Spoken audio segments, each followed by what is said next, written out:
again, students, and this is the homework support on Newton's laws of motion. The entire field of kinematics, dynamics, is built on the three laws of motion by Isaac Newton. Now, the first law states that a moving object will keep moving until a force acts on it, and an object at rest will remain at rest until a force acts on it. Now, that is the first law. Now, Newton's second law gives us the formula that the net force is mass times acceleration. The net force is mass times acceleration. And the third law, for every action, there is an equal and opposite reaction. All right, so let's move into these laws. I'm going to do 4 or 5 problems, and this picture shows that force and acceleration are always in the same direction. So net force is mass times acceleration, and the force and the acceleration are always in the same direction. So if the force is acting to the east, then the acceleration is also to the east. If the force is acting to the north, then the acceleration of the object is also to the north. All right? So here is an illustration of how important free body diagrams are. Now, when you look at a free body diagram, you only represent the forces acting on the system of interest. In this particular case, the system of interest is the swimmer. So let's look at the forces acting on the swimmer. Here you can see that the force applied by the wall on the feet is the reaction to the force applied by the feet on the wall. So which one of these two forces is acting on the swimmer? It's this force. Because the first force, which is the action, is acting on the wall. The feet is applying a force on the wall. So that force is not on the swimmer. But the reaction is where the wall applies a force onto the feet. So that's the force that's acting on the swimmer. That's why that is shown here. The other two forces acting on the swimmer are, of course, the weight of the swimmer and the normal, in this case, the buoyant force. The weight of the swimmer and the buoyant force. The buoyant force is the force that the liquid exerts on the swimmer. All right, so that's how you draw the free body diagram. You only consider the forces acting on the system of interest. All right, so here is the first question. In this question, we have a figure where a person is pushing a lawnmower, and this person is applying a horizontal force. The person is applying a horizontal force. We'll move this faster. And it says that the net external force on the 22 kilogram lawnmower is 52 Newton. So the mass of the lawnmower is 22 kilogram and the force applied is 52 newtons. If the force of friction opposing the motion is 12 newtons, then what force is the person exerting on the lawnmower? All right, so the net force is 50 newtons, but friction always opposes motion. So friction is this force shown in that direction. Because the object is tending to move to the right, friction is towards the left. And that is 12 newtons. So the net force is 52. And again, here you have the weight, and then you will have the normal reaction, which is the normal reaction. So all the 4 forces are shown. And we are asked to find the force exerted by the person. Now, looking at this diagram and considering only the x-axis, we see that F minus little f should be the net force.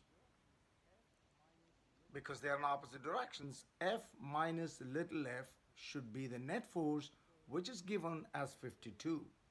So net force is F minus F, which is 52. So 52 is F minus little f is the friction, which is 12.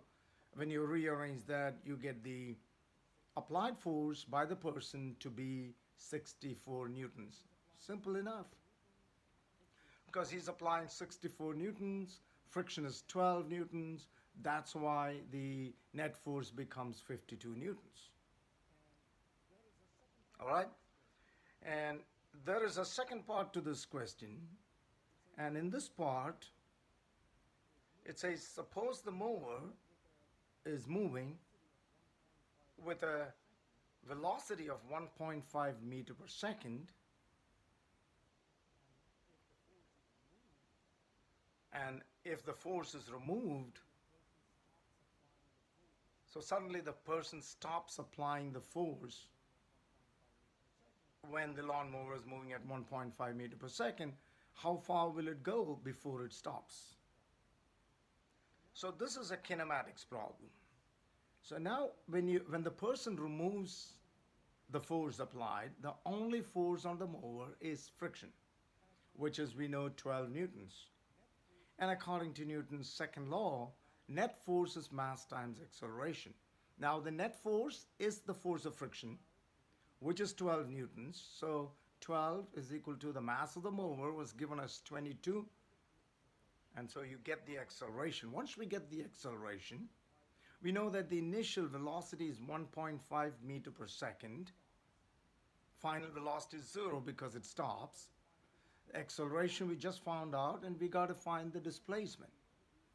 Now, considering the terms here, these four terms, we know that the equation is going to be Vf squared is V naught squared plus 2a delta x.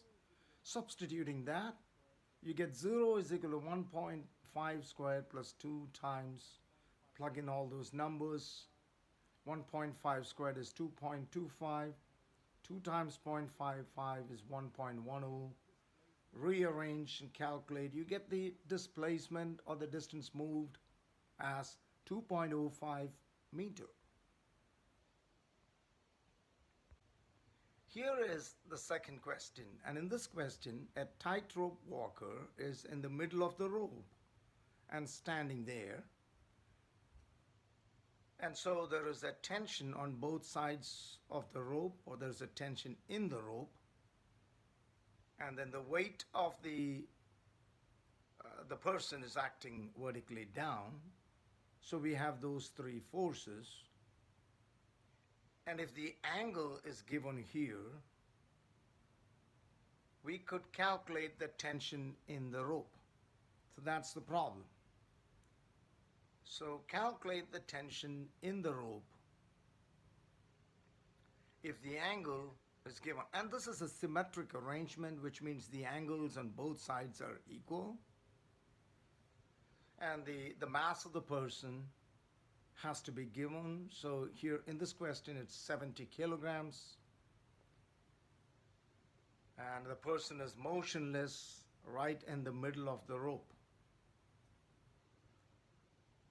So this is the free body diagram. And the free body diagram is so meaningful here.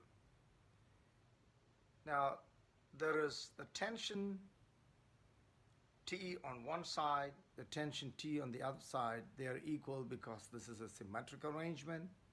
And then you have the weight of the person. Excuse me. The weight of the person is going to be 70 times 9.8, which is mg. And then, since this point is motionless, this point is not moving, we know that the total net force, or the total force, the total force, the net force, must be 0, both along the x-axis and along the y-axis. The net force must be 0 because that point is not accelerating, is not moving. So we'll break this force, the tension, into its components. And you get t cosine theta here. Taking this as 5 degrees, you get this as t cosine 5, because when you set up the right angle triangle, this is going to be the adjacent side. So that's why it's t cosine 5. And then you will get the vertical side as t sine 5. But instead of drawing it here, I've just drawn it here, which is the same thing. Once again, on the other side, do the same thing. So you get t cosine 5, and then you also get t sine 5. So the total vertical component is 2 times t sine 5, because you have two components that are vertical. 2 times t sine 5. And that should be equal to the weight of the person. So 2 times t sine 5 should be equal to the weight of the person. And you can also see that the two horizontal components being equal and opposite cancel out. So along the x-axis, the net force is 0. Along the y-axis, the net force must be 0, which means 2t sine 5 should be equal to the weight. I hope that makes sense. So we will set that equal and calculate. So 2 times t sine 5 is equal to 70 times 9.8 is what we get. And then when you rearrange that and calculate, you get 2 times t sine 5 is 686. 70 times 9.8 is 686. Then divide by 2 sine 5, and you get 3,935.5 newtons. So the tension. Of course, the tension is high because the angle is small. That brings us to the last question. And in this question, a man is standing on a scale, and this scale is on an elevator. And the elevator could move up, or it could move down, or it could be motionless. And in each case, the calculation will be different. But in this problem, the elevator is starting to go up with an acceleration. And the man is standing on the scale, which is on the floor of the elevator, and the elevator is moving up, and the scale reads 834 Newton, which is not going to be his actual weight. The mass of the man is given as 62 kilogram, so his actual weight would only be 62 times 9.8. But this elevator is going to read more. The scale is going to read more. And given the reading of the scale, we have to find the acceleration of the elevator. Let's draw the free body diagram for this case. Here's the free body diagram. So in this case, you have the weight of the person acting vertically down. You have the normal force acting up. Those are the only two forces. And this arrow just represents the acceleration in the positive direction. Because it's going up, it's in the positive direction.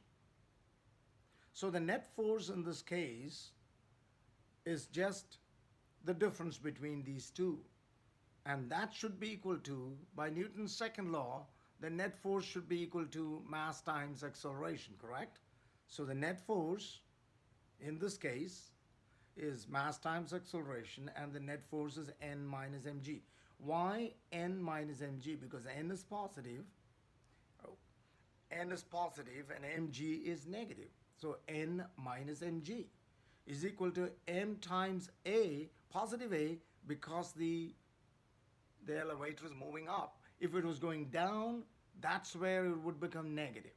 All right, in this case, it's positive. And so when you rearrange, you get a is equal to n minus mg by m, which is simple substitution, 834 minus 62 times 9.8 by 62, which gives us 3.65 meter per second squared. And so that's how you work out this problem.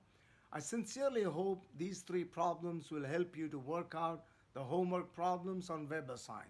Thank you and good luck.